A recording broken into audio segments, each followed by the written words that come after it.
Hey guys, welcome back to my channel. If you're new here, make sure you go comment, like, and subscribe, and make sure you turn on your post notifications so you get a notification every time I post a new video. So this video is a different type of, I would say, setup. This is going to be a Q&A slash story time. I've been wanting to do a Q&A for a while on my channel. I just needed to get in the mood to do the video, honestly. But I will say I've always wanted to do the story time, and I hope you guys are ready for it. It's kind of personal, but I'm gonna wait to the end to get to that so we can get to these questions first. Okay, so today on my story I posted a Q&A question kind of link so people can ask me whatever questions they want, and I also have some questions that I was asked previously a little while ago that I'm gonna pull back up. Let's just get right into it. The first question is, what's your favorite part about playing in the WNBA? People have asked me this before, and I'll have to say my favorite part about being in the WNBA is the competition. I mean, we're literally like the most competitive and experienced league in the world, and these are people that I've played on all sorts of teams with, overseas and professionally. So I'm able to do that, and just again, the competition is just really high. Another part that I like about playing in WNBA is we have very much a sense of like sisterhood. You know, I don't really see it that much on like the NBA side. And I don't know if it's because we're women or not, but we really like consider each other like family, sis, like all that type of stuff. So that's one of my favorite parts about being in the WNBA. The next question was, what's your favorite part of your body? I'll answer this, it don't really matter, because I am an athlete and a model, so I can answer this. My favorite part of my body would have to be, I feel like I have two. So number one, I would say my legs. I like my legs. It took me a while to actually appreciate it. When I was growing up, I used to get made fun of because how tall I was, and none of the other girls were as tall as me, and I was super skinny and just everything. But like now, I like at least probably once, twice a week, I hear people saying, I wish I had legs like yours, I wish I was tall like you. And that's just one of those things you don't really appreciate until you get older. I would say my second one is my face, you know? So I really like those. Somebody asked me, meal plans or workouts? I don't meal plan. I eat pretty healthy, I feel like, and if I don't eat healthy, I work out enough to substitute for that. So I don't really meal plan. I do make sure like I have protein after my workouts so I can continue to build muscle and my metabolism stays high. But as far as meal plans, like meal prepping, I don't do that. I honestly, like, that's my dream one day, to have enough money to have my own chef to make me my food. Like, that's all I want, is a chef in my house to, like, y'all know how it is after a workout or a game, just life. Who feels like coming back home and cooking a whole meal? Like, people who do that, I applaud you. Like, you have so much strength, but it's just not for me. I'd be tired. So that's my dream. And they ask workouts. I play basketball, so my workouts are like basketball. I train, I lift weights, I do agility, I do speed, I do strength, I do conditioning, I do like cardio, literally a full body workout every day. In season it's a little different, obviously, because we have games and you have to have your legs for your games, so you don't want to overdo it. But that's what I do for my workouts. Somebody asked me how to take bomb ass bikini pictures. I am struggling. I think the best key to taking bikini pictures is to feel confident. Don't go into thinking I look weird, I look awkward, or I don't like how the suit is fitting on me. Like, you have to just be feeling yourself. It's more about confidence, like, and that's gonna show on camera. So when I'm taking my bikini pictures or any pictures, like, I feel like I am, like, I feel, you know, on it. I'm really feeling myself. I'm feeling my fantasy. like people like to say. But yeah, it's just about confidence, and obviously you get your angles, you get your lighting. You know what's like what I really like to do when I take any type of picture? Obviously sometimes what you think what it's gonna look like in your head won't translate on camera. So I'll sit there and I'll take 2 pictures of just me doing something. So I'll like snap, and then I'll look so I can like critique, so I don't take 1,000 photos not liking whatever I did and then I'm like over the pictures. So I do it step by step. Also, if you don't have somebody that can take your pictures for you, get like a self, like, you know, those buttons that like can do it for yourself, like you can click it by yourself if you don't have anybody around to take your pictures. That's another good tip. I did that on my Instagram one time. It was on like some late night photo shoot stuff. It was really fun. Obviously lighting, you got to get good lighting so that people can see you. It'll show off more contours of your body. Lighting is just, you need the lighting. Yeah, a good background is always helpful. Makes the picture pop even more, makes people be like, ooh, she killed that. So, but number one, be confident. Like, it's a bikini, it's a picture, who cares? Someone said how to get buckets. Practice, period. Like, just practice on what you're doing. Let me say this, all the people that ask me for like my jersey, I don't know where to tell you where to get that, and that's sad. Like, I don't know if it's on the WNBA side or if you have to get it custom made. Like, these are the questions that need answers. So I'm gonna find that out because it's my jersey, and then I'm gonna post one day like and tell everybody where they can find one, because I can't keep on giving away my jersey. Like, I want to frame them, I want to keep them in my house one day. So I'm gonna find that out for everybody. So another question someone asked was what to do when you feel worthless, unloved, and like everything you do is wrong. Well, one, I hate that you feel that way. If that's what you're saying, you do feel that way. You know, I think social media plays a huge part on why people feel that way about themselves. They play the comparison game. They look at other people's lives and they feel like if they're doing everything right and, you know, they're not doing anything or accomplishing everything, and that's just simply not the case. I feel like when you feel like you're worthless and everything you do is wrong, it's about what you feel about yourself, what's going on mentally, and the people that you have around you. Keep positive people around you all the time that lift you up, encourage you, that give you words of affirmation. But at the same time, these thoughts and feelings start with yourself. So waking up in the morning, having a purpose, being productive, telling yourself you're worth it, you're amazing, like you're worth it. I think that's really big, starting your day off like that and making sure that you're just encouraging yourself. Oftentimes when you put yourself into some sort of project, or you know, you have family around you, you feel purposeful, you know, you feel like you're accomplishing something, and it builds your self-esteem. Try that. Wake up in the morning, get on a routine. You know, today I'm gonna accomplish this, today I'm going to walk outside, today I'm going to exercise. That's a really big thing that helps with you mentally. Today I'm going to talk to my parents, today I'm going to spend time with my friends. Just the simple things that, you know, provides you with joy oftentimes helps reverse those negative thoughts about yourself.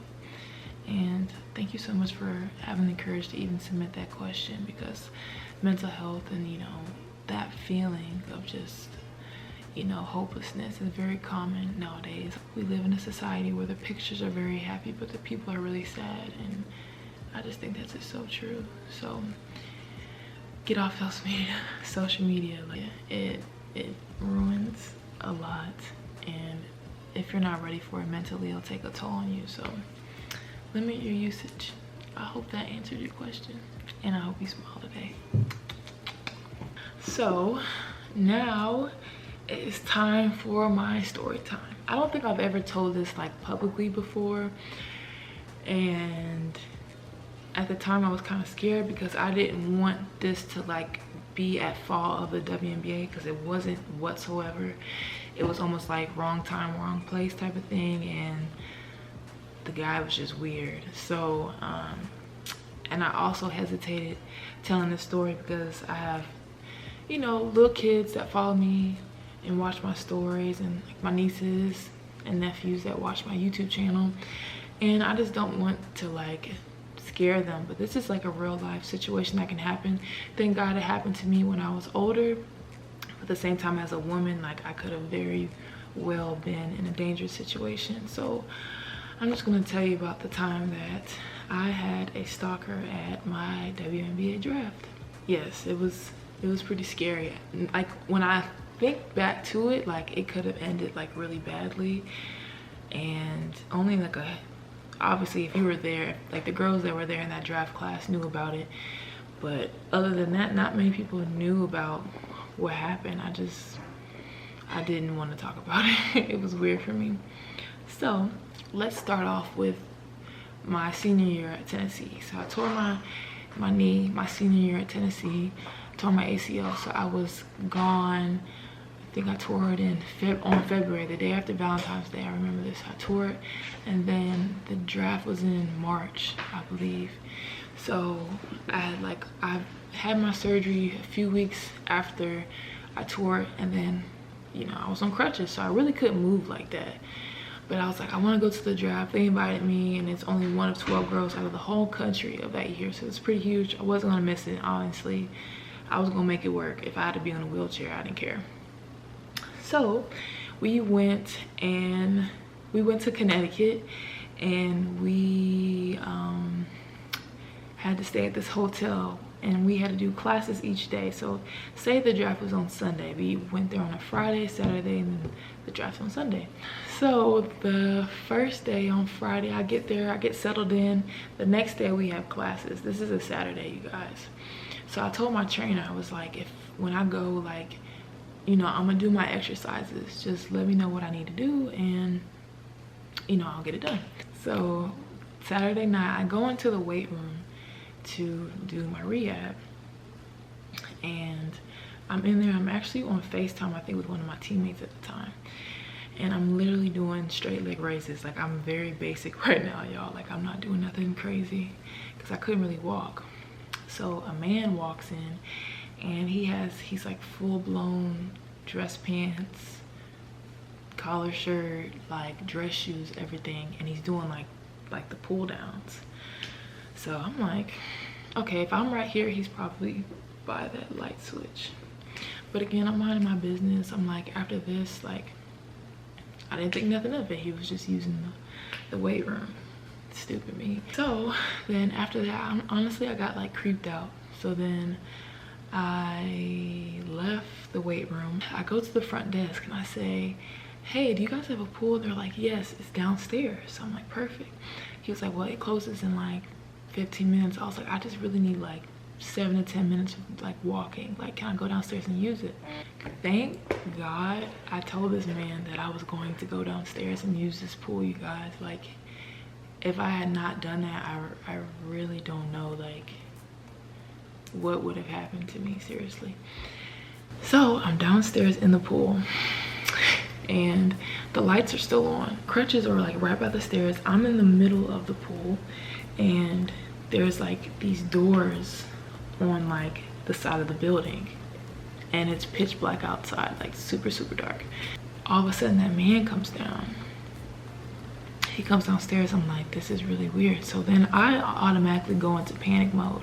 Not panic mode, but like, okay, I don't believe in coincidences. I see you one time, okay, the second time, like, now I'm on to you. Like, what's really going on? And the man walks into the pool. You guys, when I tell you this part, like, when I told people when it happened, they didn't believe me. And that's why when people tell me their stories about stuff like this, I always give them the benefit of the doubt, because it sounds so crazy. Like, how could somebody even do that? But it really happens. So this man walks into the side of the pool. I'm in the middle of the pool. Takes off his clothes. Takes off his shirt. Takes off his pants, shoes, everything. And dives in towards me in the middle of the pool. Mind you, I can't walk without crutches, you guys. I can't put any pressure on my knee at this time. So then I'm thinking like the worst, like, this is it. He didn't say a word to me. Literally saw me in the pool, took off his clothes, and dived in. So I see him getting closer to me underwater. Like, his shadow is coming towards me on the water. So then I'm hopping away on one leg. So I'm like, okay, the way I'm hopping is where the stairs are, but the stairs are right next to that door. But my crutches are over there. So I'm like, if I get to my crutches, I can at least hit this man and tell him to leave me alone. But I'm like, if I get too close to the stairs, he could take me right out these doors. Like, my mind had to be moving at like 1,000,000 miles per hour. It was like the scariest thing, I'm not gonna lie. Heart's beating on one leg, y'all. I'm so crippled at this point. So then if I'm right here, this man comes underneath the water and pops up right in front of me. So again, you know how people are always like, if I was in that situation, I would do this, this, and this. And I'm not gonna lie, I'm not saying I was one of those people, but I was like, maybe I could do this. In that moment, froze.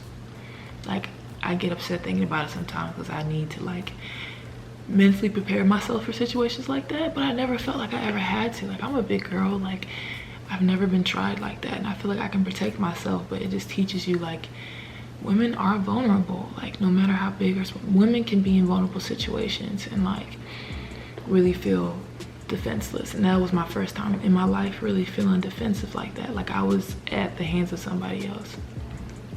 So he pops up in front of me and he starts asking me like, what's your name, are you out here for the draft, how old are you, like all this type of stuff. So I'm like making up names, making up all my answers and hopping away like towards my stuff so I could leave. The man gets closer and closer and closer to me. So I'm like, is he gonna drown me? Like, it was really, really scary. It was like God, like, oh my God, it was God. The man from the front desk, y'all, came downstairs and saw what was going on. He comes in the room and he was like, hey, you, get out of here. Like, get out the pool. And I'm just looking at him like a little deer in headlights, like, I can't believe this is happening right now. The man goes back out the way that he dived in. So he goes back towards his clothes, puts his clothes on, the man gets him out of there. And the guy comes and asks me and was like, are you okay? And I was just like, thank you God, like, thank you so much for coming. If he had not come to turn off those lights, I would have, I don't know, I thank God for that man every day. I think about him a lot, I'm not gonna lie. So he comes up to me, he's like, are you okay? And I'm just like, yeah, I'm all right. Obviously, I'm shook on the inside, but I'm not trying to freak out more than I already am. So we go upstairs, and the man is already, I think, went back to his room at this point, but the guy from the front desk calls our WNBA security, and she goes, what did he look like all this stuff. We're checking the cameras. They asked me like a bunch of questions and whatnot. So the security people like walked me up to my room. I think they even stayed in the hallway that night. It was like some weird stuff, I don't know. So the next morning, you guys, this is the kicker. This is what's so crazy to me. The security people come up to me and was like, basically, we're not letting you out of our sight the rest of this trip. I had like one more day from the draft. The draft was the next day. They were like, we're not letting you out of our sight, but we gotta tell you about the guy that you came in contact with last night. I was like, okay. They go, we looked at the man, and the man has a family, and the man has kids. What? So not only are you jumping in pools and getting naked and working out in dress pants and dress shoes, you have a whole wife and kids, and you're up here stalking college age women, crippled ones at that. Like what's really going on? Do we need to get you help, sir? Like, oh man, you just never know. So they kicked the man out the hotel, so he had to go somewhere else. He couldn't stay there anymore. And I was like escorted through the rest of the draft, and I went back to Knoxville, I think, that Monday. So the reason why I wanted to tell this story, obviously, because as women, we have to learn to protect ourselves like at all times, and you never know if someone's looking at you, like what their intentions are. So it teaches you to, one, be on guard. So when you're going out places, try try not to be on your phone looking down texting. I know it's easy to do and you just think like you're just passing the time, but try to be aware of your surroundings and make sure you know what's going on. Like just be attentive when you're outside and you can't really control like what's going on. 2 would be always have somebody with you. I'm very independent. I travel a lot by myself. I'm older now, so I'm used to it, but before, like, it was my first time really like outside of Tennessee without anybody around me that I knew. And just make sure you have a friend with you. Like, you know how like when girls are like, oh, I have to go to the bathroom, and like everybody, all the girls get up. I was never like that. Like if I had to use the restroom, I'll go, because again, I never felt like vulnerable, but you never know what you're going to come in contact with. So go with somebody, have somebody with you. If you are going somewhere, it's just for protection, so that everybody knows you're okay. If any girls are out there watching, if you ever experience this and you haven't experienced it before, just be alert, be aware, and please stay safe. You just never know people's intentions for you. That's my story time. Hopefully, you know, it wasn't too crazy. It's just like one of my experiences I think about a lot. Again, this has nothing to do with the WNBA. Like, they did their job. I'm just telling you my personal experience. I just so happened to be at the WNBA Draft. It could have happened to me when I was at the store, who knows? But that was a crazy situation. Oh yeah, I want to say another thing. When you leave the store and you get into your car, get in your car, like look around to see who's around you, get in your car and lock it. I learned to do that too. As soon as I get in the car, I lock it so no one can jump on the passenger side. Like, and I've seen a video of like a man doing that before, like jumping in a woman's car at a gas station, and he took advantage of her and he was the one that drove the car off. So always be attentive to that. So yeah guys, that's my story time. This is the end of the video. I hope you enjoyed it. Again, make sure you comment, like, and subscribe to my channel. Turn on your post notifications so you get a notification every time that I post a video. You guys have a great night. Again, tweet me, share the word, whatever you have, just tweet me, put it on Instagram so I can share it and we can connect. I appreciate you guys watching, and I hope you have a good night. Bye.